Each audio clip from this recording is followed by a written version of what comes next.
Nah, di antara pelajaran yang pernah disampaikan oleh Nabi yang diajarkan kepada Muadz bin Jabal, ya Muadz, atau kama qala Rasulullah sallallahu alaihi wasallam, wahai Muadz, u'allimuka du'aan, aku akan ajarkan kepadamu satu doa. Ya, dan jelas kalimatnya. Bisa mengentaskan kesulitanmu, utang-utangmu, dain kalimatnya tuh, walaupun itu sebesar Jabal Uhud, gunung Uhud. Masya Allah. Ya, Muadz, maukah engkau aku ajarkan satu doa yang kalau engkau baca itu, engkau punya utang, terjebak dalam satu kondisi, ya, walaupun sebesar gunung Uhud, Allah akan melapangkannya.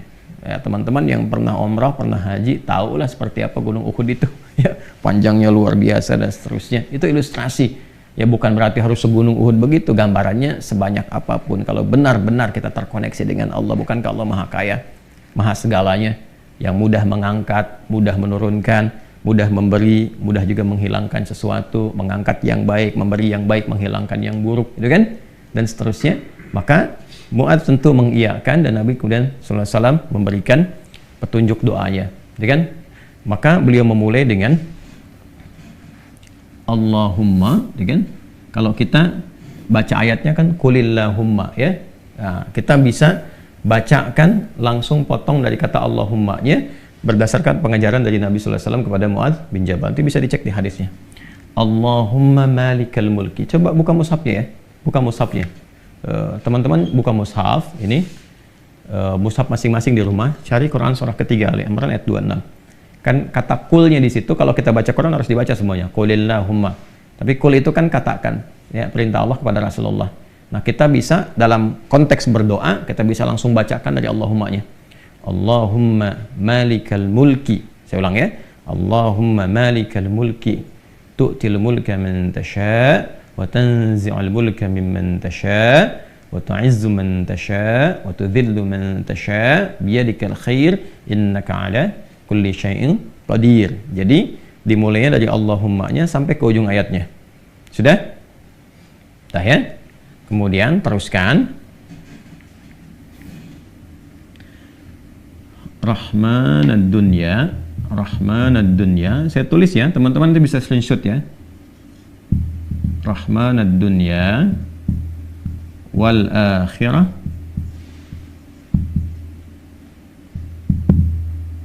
Rahmanad dunya wal akhirah wa rahimahuma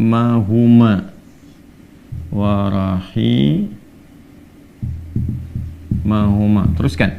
Jadi begitu selesai yang Ali Imran 26-nya, ya, kita baca dari Allahumma-nya. Allahumma malikal mulki tu'til mulka man tasha' wa tanzi'ul mulka mimman tasha' wa tu'izzu man tasha' wa tudhillu man tasha' biyadikal khair innaka 'ala kulli syai'in qadir. Rahmanad dunya wal akhirah wa rahimahuma. Jelas ya? Tu'ti hima, tu'ti hima, itu kan? Man tasha'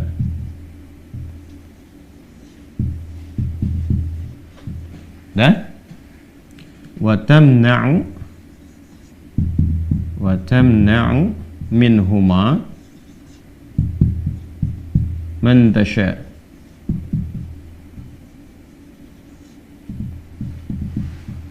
Dah? Sudah?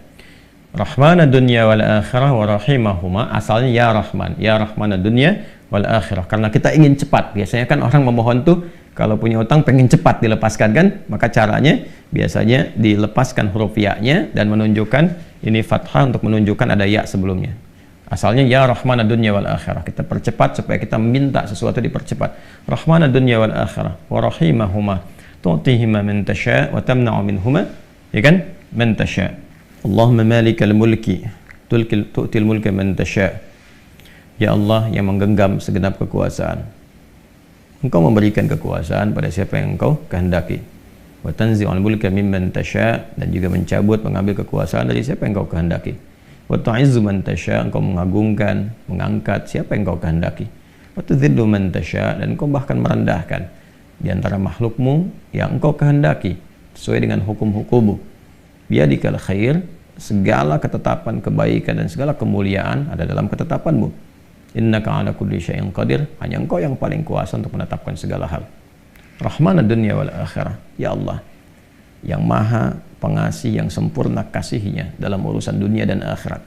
Wa rahimahuma, dan sempurna kasih sayangnya dalam segala urusan dunia dan akhirat. Tutihi man tasya, Engkau memberi siapapun, baik di langit ataupun di bumi, kepada siapa yang Engkau kehendaki. Wa tamna'u minhum man tasya, Engkau pun bisa mencegah apapun terjadi bagi siapapun makhlukmu di langit ataupun di bumi. Jadi kita mengambil dua hal nih, yang baik Allah kasih, dari yang buruk-buruk dicegah, gitu kan? Kemudian ini yang paling indah, aghnini bi rahmatika, ya Allah lapangkan aku. Aghni itu dari kata ghina, aghna yughni, aghni asal katanya dari kata ghina, sesuatu yang lapang dari segi harta, kayakan. Kadang diambil majas untuk mengayakkan hati. Di sini maksudnya ke materi.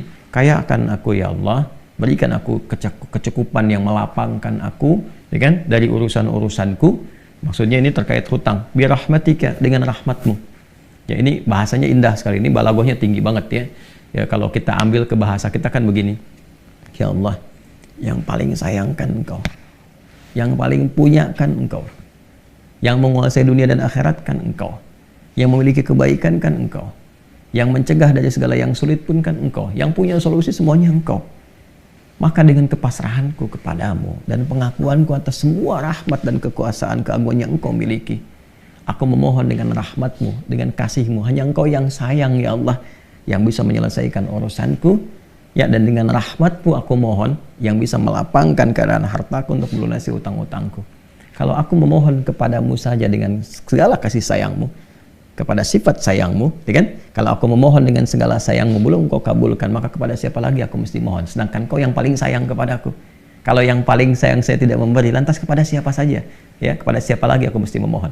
Maka aku mohon ya Allah, lapangkan keadaan diriku dengan sayangmu itu, sehingga aku tidak memohon dan meminta lagi kepada selainmu. Ini ya, aghnini bi rahmatika an rahmatin man siwak. Ya Allah, semua orang sudah mengatakan nggak bisa, ini nggak mungkin, ini nggak mau, itu tidak. Maka aku memohon kepada yang paling sayang kepada aku. Kalau kepada yang paling sayang saja belum dikabulkan, lantas kepada siapa lagi aku mesti meminta? Mohon lapangkan diriku dan berikan aku kekuatan, sehingga dengan rahmatmu aku tidak meminta kepada siapapun selainmu. Ini indah banget nih kalau kita turunkan dalam bentuk pemaknaan yang balaghahnya. Ini teman-teman doanya. Ya. Setelah itu akhirnya dengan Al-Fatihah. Fatihah itu pahalanya banyak banget, kan? Di antara namanya, selain pahala itu juga ada fungsi-fungsi fadilahnya, keutamaannya. Ya, apa di antara fungsi keutamaan fadilah itu disebut juga dengan Al-Kafi, Asy-Syafi, yang mencukupkan segala hal, ya kan? Yang dengan izin Allah bisa menyembuhkan, karena intisari Quran itu ada di Al-Fatihah. Maka diakhiri dengan Al-Fatihah, kemudian setelah itu tutup dengan sholawat. Tutup dengan sholawat. Nah, nanti ada hadis lain yang mengajarkan kaitan antara hutang dengan memperbanyak sholawat kepada Nabi Muhammad SAW. Ya. Nah, sholawat ini juga penting teman-teman sekalian, diperbanyak di akhir ya. Jadi setelah baca tadi Quran surat Nuh, Ali Imran, ya istighfar dulu. Jadi kalau kita rumuskan kan ketemu 5 kan? Ya, dari mulai kita istighfar dulu dengan segala ketulusan, dalilnya surat Nuh itu, kemudian di surah Ali Imran kita bacakan, terus praktek doanya kita temukan. Setelah itu Al-Fatihah, setelah itu kemudian salawat kepada Nabi Sallallahu Alaihi Wasallam. Nanti di hadis lain ada seseorang yang diajarkan oleh Nabi Sallallahu Alaihi Wasallam untuk memanfaatkan, nah ini dia, kapan waktu, di pertengahan malamnya. Ya, untuk memanfaatkan pertengahan malam itu terkait dengan utang piutang juga. Nah, lalu dia berkata, apa yang harus kami lakukan ya Rasulullah? Yang perbanyak gitu kan, ibadah kepada Allah. Lalu diajarkanlah salawat. Aku akan mengambil, kata orang itu, sepertiganya. Kata Nabi, itu baik. Kemudian kalau bisa tambah, aku akan mengambil 2/3-nya. Kata Nabi, kalau itu baik.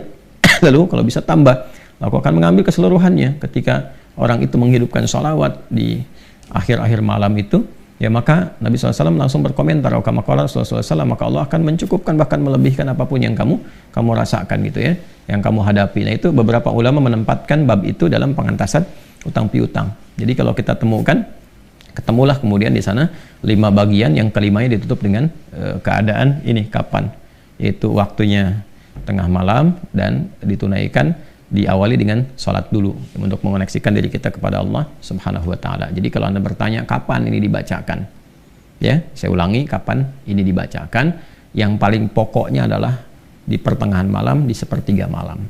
Jadi bangun malam hari supaya ada getaran ke jiwanya lebih cepat mengamalkan Quran. Surah Al-Muzammil itu surah 73 ya, di ayat yang ke-6. Inna nasyi'atal laili hiya asyaddu wat'aw wa aqwamu qila. Bangun malam itu bacaannya menyentuh kepada jiwa, lebih mudah mendapatkan kekhusyuan. Jadi sepertiga malam bangun, istighfar gitu kan. Ya, setelah sholat kita supaya bangun konektivitas dulu. Sholat itu kan kalau sudah bagus khusyuk, konektivitasnya tinggi. Setelah itu baru diistighfari. Istighfar menjelang sahar. Ya, wabil asharihum yastaghfirun, menjelang sahar mereka banyak istighfar. Nah, kalau sudah beristighfar, itu Masya Allah nanti di Quran surah ketiga ayat 17 itu nanti akan diberikan oleh Allah 4 kekuatan yang bersanding dengan orang istighfar. As-sabirina was-sadiqina wal-qanitina wal-munfiqina wal-mustaghfirina bil ashar. Punya kekuatan untuk sabar, punya kekuatan untuk membenarkan ajaran Quran dan mengamalkannya. Kemudian apa lagi? Qanitin, khusyuk ibadah. Orang yang biasa bangun malam istighfar di ujung malam tuh lebih khusyuk ibadahnya. Nanti wal munfiqin, bisa jadi rajin infak, setara itu. 4 itu bisa setara. Jadi orang yang istighfar, pemahaman pertamanya bisa setara amalnya dengan orang yang rajin infak, yang khusyuk ibadah, orang yang membenarkan isi kitab dan mengamalkan, serta orang sabar. Pemahaman berikutnya adalah mendapatkan 4 keutamaan ini. Bisa rajin infak. Bagaimana bisa infak kalau nggak ada yang diinfaki? Ya, makanya itu satu-satunya juga yang menguatkan kembali bahwa ketika bisa istighfar dipraktekkan di ujung malam, wabil asharihum yastaghfirun. Kapan istighfarnya? Setelah tahajud.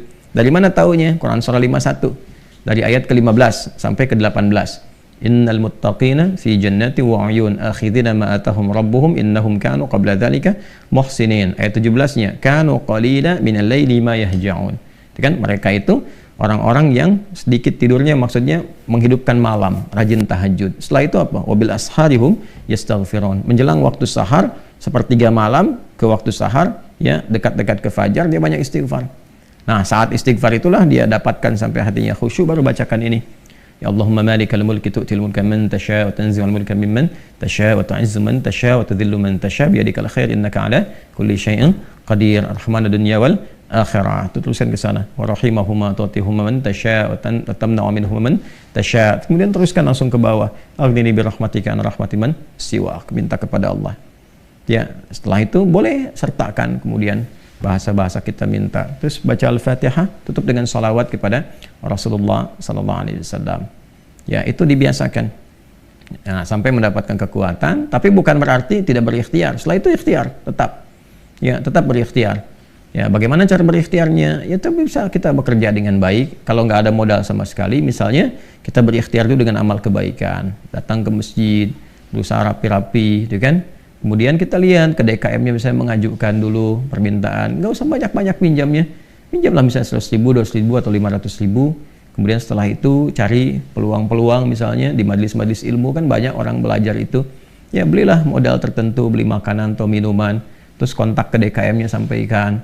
Ya, supaya nanti ada sinergi antara jamaah dengan yang dagang. Bicara dengan baik-baik sehingga nanti diumumkan. Ustadznya juga menyampaikan, berikan kelapangan kepada teman-teman yang sedang misalnya mencari rezeki berjualan, dapat dari situ, tambahkan lagi berdoa. Bisa jadi tiba-tiba Allah berkehendak menggerakkan orang-orang tertentu yang baik dan sebagainya. Ya kan? Jadi bukan datang ke ustadz untuk melunasi utangnya.